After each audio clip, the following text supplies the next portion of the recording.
Hello， 大家好，我是孙师傅，挑战340道中华经典名菜的男人。今天教大家做四川10大经典名菜中的大千干烧鱼。首先，我们准备草鱼1条，2斤以内为佳。处理草鱼时，先用刀扎进鱼的心脏放血，目的是为了去腥。待鱼血放完之后，去掉鱼鳞和内脏，清洗干净。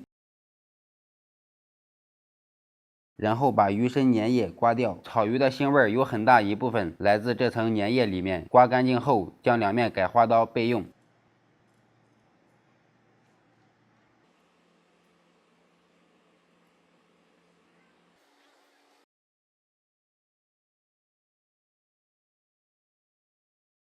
准备五花肉100克，切成粒状备用。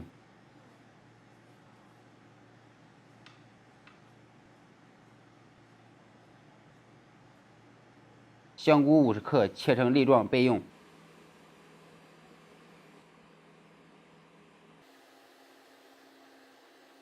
青豆50克，生姜3克，切成姜末。豆瓣酱20克，大蒜5克，切成蒜末备用。接下来我们开始炸鱼，锅内加入宽油，待油温升至6成热之后，把鱼放入锅内。炸鱼主要是为了定型以及保持鱼肉鲜嫩。鱼表皮金黄后，将鱼捞出，将香菇、青豆一起焯水备用。锅内加一点底油，把五花肉粒倒入锅内煸香，再把姜末、蒜末加入锅内炒香，再加入20克豆瓣酱炒香。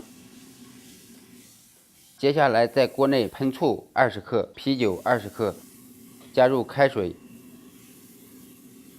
再把鱼放入锅中，水量没过鱼身为佳。待汤烧开后，加入生抽20克，白糖5克，鸡粉10克。开中火，把汤汁往鱼身上浇。这一步一来可以促进鱼肉熟得更快，二来让鱼肉更加入味。鱼肉熟透之前，将香菇和青豆倒入锅内，开大火收汁，把鱼装盘。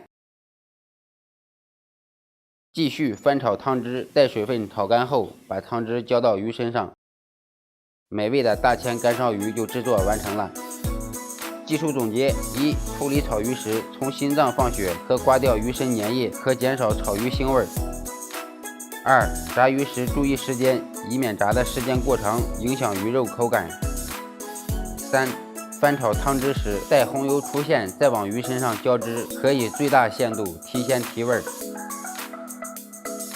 观看中华美食，一起领略340道中华经典名菜的魅力。喜欢我们的朋友，记得订阅我们。340道中华经典名菜，道道都精彩。